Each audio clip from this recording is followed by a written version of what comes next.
Hello, English learners. Welcome back to English Pod. My name is Marco. And I'm Erica. And today we have a fun and scary dialogue.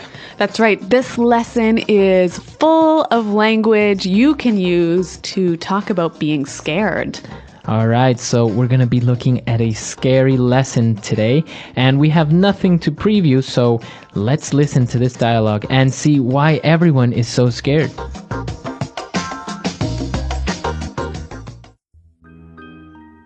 Eddie, why are we at this scary-looking mansion? It's like ultra spooky. I told you already, Shabby. The owner of the house says there's a ghost haunting his house, so we have to go in and investigate. I don't like this. Come on, guys, stop being such cowards. It's a mystery and an adventure. This place gives me the creeps. Seriously, guys, let's get out of here. I'm getting goosebumps just being here. Shabby is a scaredy cat. That laugh came from this room. Let's go and check it out.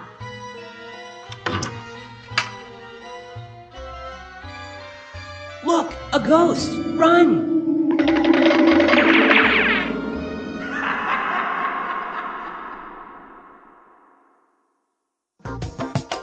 Well, that sounds really scary, but actually it kind of reminds me of another TV show. Very similar to another TV show, but it's different. Okay, but some interesting language that you can use to talk about things that are scary, so why don't we look at that now in Language Takeaway? Language takeaway. So let's start with the very first line of our dialogue. Shabby described the mansion to be ultra spooky. It's ultra spooky. Spooky. So, okay, we've got two interesting words here, ultra and spooky. Now, spooky is scary, right? It's a little bit scary. It maybe makes you feel a little bit uncomfortable, or maybe it makes you feel a little bit scared. Okay, so not very scared. Not super scared. But ultra spooky. So ultra is another way of saying super or very or really spooky. So if it's ultra spooky, then it's very scary. Okay. All right, so our next word. They said that in the house there is a ghost haunting the house. Okay, there is a ghost haunting his house. Okay, so the verb to haunt. Okay, to haunt. So the ghost is coming to the house frequently and not letting them live in peace. When a ghost haunts something, it visits it often and scares it. Exactly. Now, they were all afraid and they didn't want to go in, and so Wilma called everyone cowards. Stop being such cowards. Cowards. So a coward. A coward is a person that's not brave. A person who's scared of everything. Exactly. So they were being cowards. They were afraid. So that's why they didn't want to go in. Well, speaking of being afraid, Shabby said, I'm getting goosebumps. Goosebumps. To get goosebumps. All right, to get goosebumps. Now, goosebumps, it may sound a little bit strange, but it's very easy when you're scared or maybe you're cold.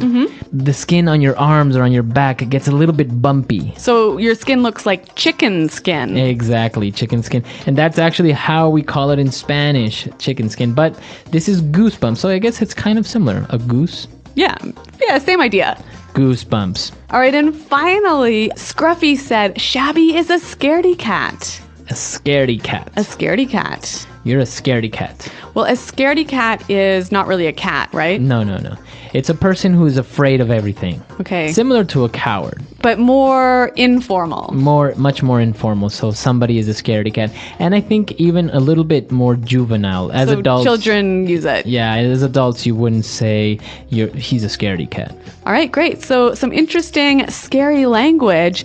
I think we need to hear it one more time, slowed down in the dialogue. Eddie, why are we at this scary-looking mansion? It's like ultra spooky. I told you already, Shabby. The owner of the house says there's a ghost haunting his house, so we have to go in and investigate. I don't like this. Come on, guys, stop being such cowards. It's a mystery and an adventure. This place gives me the creeps. Seriously, guys, let's get out of here. I'm getting goosebumps just being here. Shabby is a scaredy cat. That laugh came from this room. Let's go and check it out. Look, a ghost! Run! Okay, so now that we understand all the vocabulary we saw in language takeaway, why don't we take a look at 2 phrases now in Fluency Builder? Fluency Builder. Well, Shabby said, we're at this scary-looking mansion. Scary-looking mansion. So a scary-looking mansion. Okay, so the mansion looks scary. All right, so a mansion is a big house, right? That looks very scary. Now, this is a really useful and helpful pattern you can use with English. Something looking, so adjective looking. Right, so you can say good looking.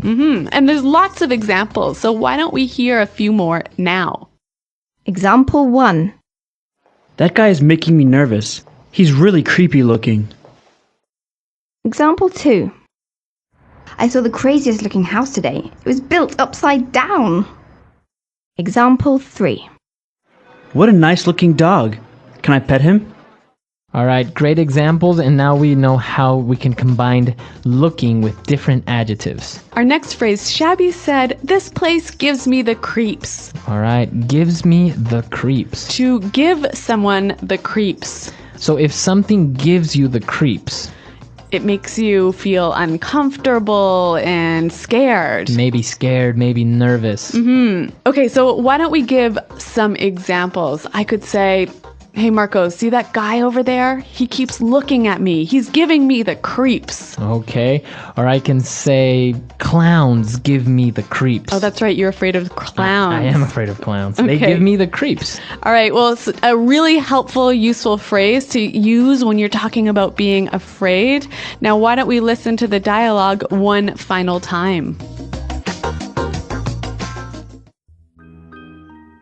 Eddie, why are we at this scary-looking mansion? It's like ultra spooky. I told you already, Shabby. The owner of the house says there's a ghost haunting his house, so we have to go in and investigate. I don't like this. Come on, guys, stop being such cowards. It's a mystery and an adventure. This place gives me the creeps. Seriously, guys, let's get out of here. I'm getting goosebumps just being here. Shabby is a scaredy cat. That laugh came from this room. Let's go and check it out.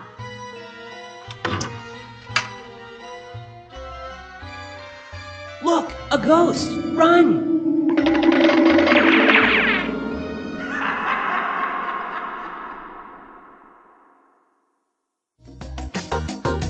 Okay, so an interesting dialogue about ghosts and haunted houses. So what do you think, Erica? Do you believe in ghosts? Have you ever seen a ghost? No, I totally do not believe in ghosts, but I understand that you disagree with me. Well, I've experienced strange things, but I don't know if it was a ghost or an alien. I don't know. It could have been anything. An alien. An invisible alien. Okay. So what happened? Well, once I was having dinner with my parents, and we had a table, and on top of the table there was a glass full of water. And all of a sudden it started to move across the table, and then it started to spin while it moved. So was there an earthquake or something happening? No, nothing. We were just, the only thing on the whole table that was moving was that, and we all just kind of stared at the glass moving, and we didn't know what to do. And then my mom started kind of giggling, a nervous laugh, and we really didn't know what happened. Now, I understand that in Latin America, people are more superstitious. They believe more in ghosts, right? Exactly. In Latin America, people are very superstitious. They believe in ghosts or in spirits, or we have a lot of urban legends about, like a leprechaun that lives under a bridge, or somebody's grandma that comes and haunts them or visits them at night and stuff like that. So yeah, Latin American people are very superstitious in this sense. Yeah, I think in Anglo countries it's a little bit less common to say that you believe in ghosts. Like maybe inside you think ghosts are true, but you wouldn't really tell people that. Right. I think the difference would be that you have a different type of superstition. Like people are afraid of black cats. Right. Or the floor or the number 13. Yeah, or opening your umbrella in a house. Exactly. Yeah. So because they consider it to be bad luck, but not because something like a ghost or an alien is going to come out and eat them. So listeners, why don't you tell us what you think about ghosts? Are people superstitious in your country? Do they believe in ghosts?